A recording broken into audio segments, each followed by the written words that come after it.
Bell rolls is the reporter thrown into the secretive world of the Forex Super Model, where nothing is as it seems. Beware the techno monk,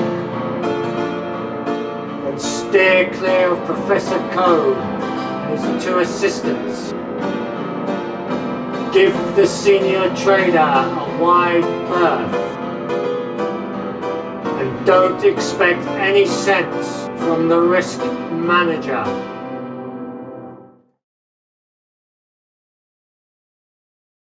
Hello, I'm Professor Code and this is the Forex Super Model weekly review for Monday the 14th of the 6th to Friday the 18th of the 6th, 2021. Right, we've written up the weekly flows to get us underway then. So euro dollar minus 262, so over that week, 14th to the 18th, the euro dollar lost 262 pips or points, euro yen minus 208, euro pound plus 4, pound dollar minus 296, pound yen minus 262, and dollar yen plus 49. If you plug that into the model, you get a positive opposed driver in the dollar plus 607, front and back door flows mainly coming out of the pound at minus 562, out of the euro at minus 466, and the yen was the positive rock at plus 421. Activity plus or minus 1028. Right, so we're going to start this right up the dailies and then do the analysis. Don't go away. Right, welcome back. We've written up the dailies, so let's rattle through them and then do the analysis. Right, Monday the 14th then, we've got a negative unopposed driver in the yen at minus 167, no backdoor flows. The opposing positive flows mainly going into the pound, plus 76, into the euro, plus 68. And the dollar was the positive rock at plus 23, activity plus or minus 167. Tuesday the 15th then, we've got a negative unopposed driver in the pound at minus 90, no backdoor flows, the opposing positive flows going mainly into the euro at plus 42, into the dollar at plus 25, and the yen was the positive rock at plus 23, activity plus or minus 90. Wednesday then the 16th, we've got a positive opposed driver in the dollar at plus 289, front and back door flows mainly coming out the euro at minus 242, out the pound at minus 71, and the yen was the positive rock at plus 24, activity plus or minus 313. Thursday the 17th, we've got a positive opposed driver in the yen at plus 333, front and back door flows mainly coming out the euro at minus 271, out the pound at minus 162, and the dollar is the positive rock at plus 100, activity plus or minus 433. Finally, Friday the 18th, we've got a negative opposed driver in the pound at minus 292, front and back door flows mainly going into the yen at plus 179, into the dollar at plus 161, and the euro was the negative rock at minus 48, activity plus or minus 340. Right, rattle through those, we're going to do the analysis, so we'll start it. Right, welcome back then, let's look at the analysis. Just to remind you then what's been happening in the flows this week. We've had a positive opposed driver in the dollar at plus 607, front and back door flows mainly coming out the pound at minus 562, out the euro at minus 466, and the yen is the positive rock at plus 421, activity plus or minus 1028. So significant activity this week. Dollar strength driving the opposing negative flows mainly coming out the pound and out the euro, and the yen is getting secondary positive flows at plus 421. Sorry. So you've got dollar strength, pound and euro weakness, and yen strength. Right, so let's have a look at the analysis then. So the US dollar index, given that what we've just said, it's not surprising to see the US dollar index has popped right up. It's at 92.27, so it's near the previous highs. Right, given that gold doesn't, in the transmission, gold really doesn't appreciate a strong dollar, and gold has come right off and it's 0.36 from the floor. Oil also doesn't really appreciate a strong dollar, but there's other driving factors in the oil market at the moment, and oil is basically above 70, and it's just come off a little bit just to show winning. Right, what have we got? Wall Street. So Wall Street's come off, equities 0.4 from the floor.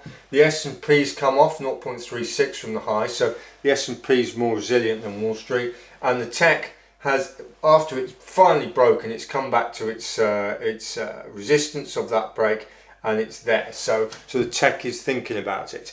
Right. What else we got? US 10-year.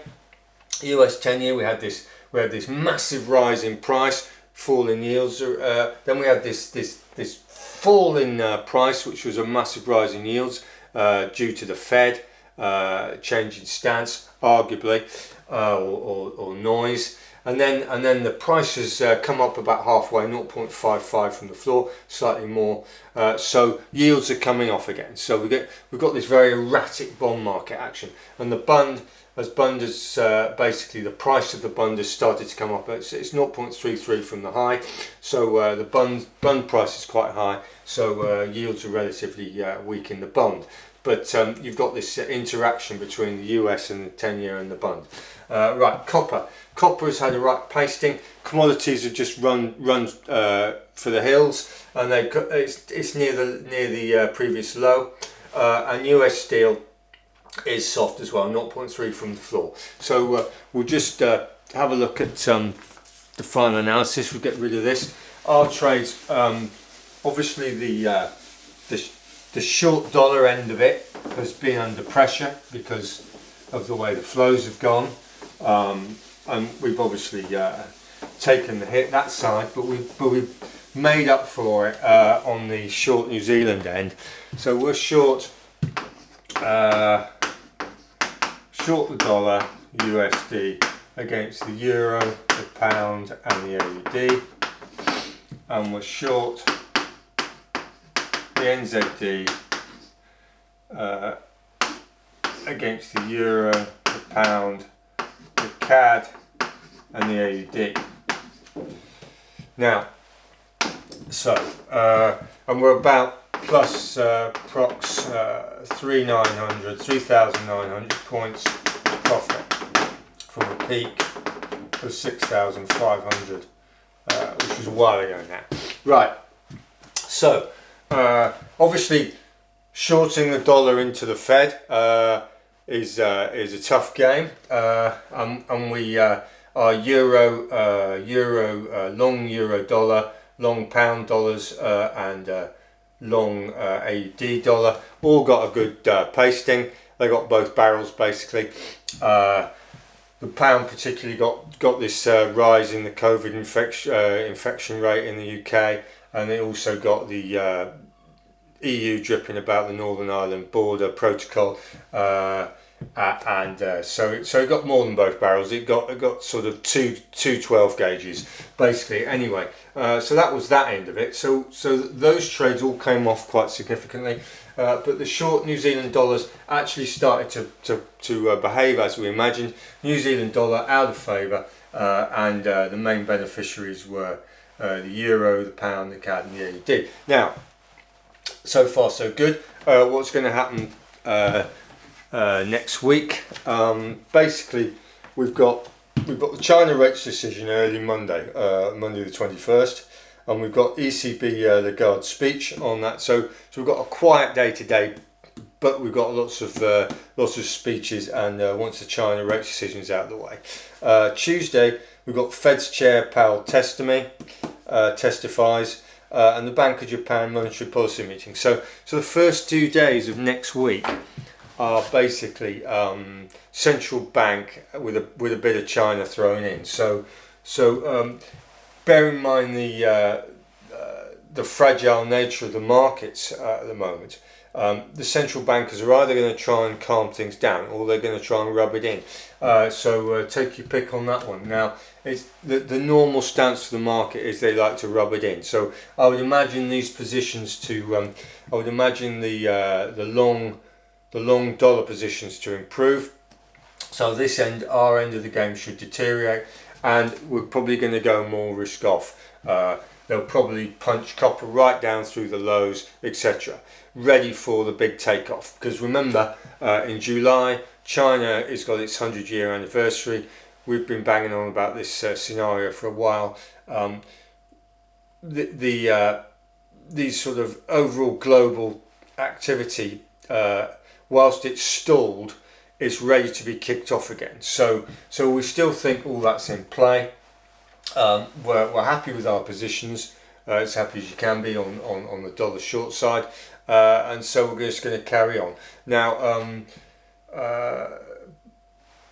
later today we'll make the data cycle video for the same period, which will fill in some of the analysis gaps. May have to come out tomorrow. We'll see how it goes. So I hope that was useful. See you either tomorrow for the data cycle video or Monday for the daily briefing. Thank you very much.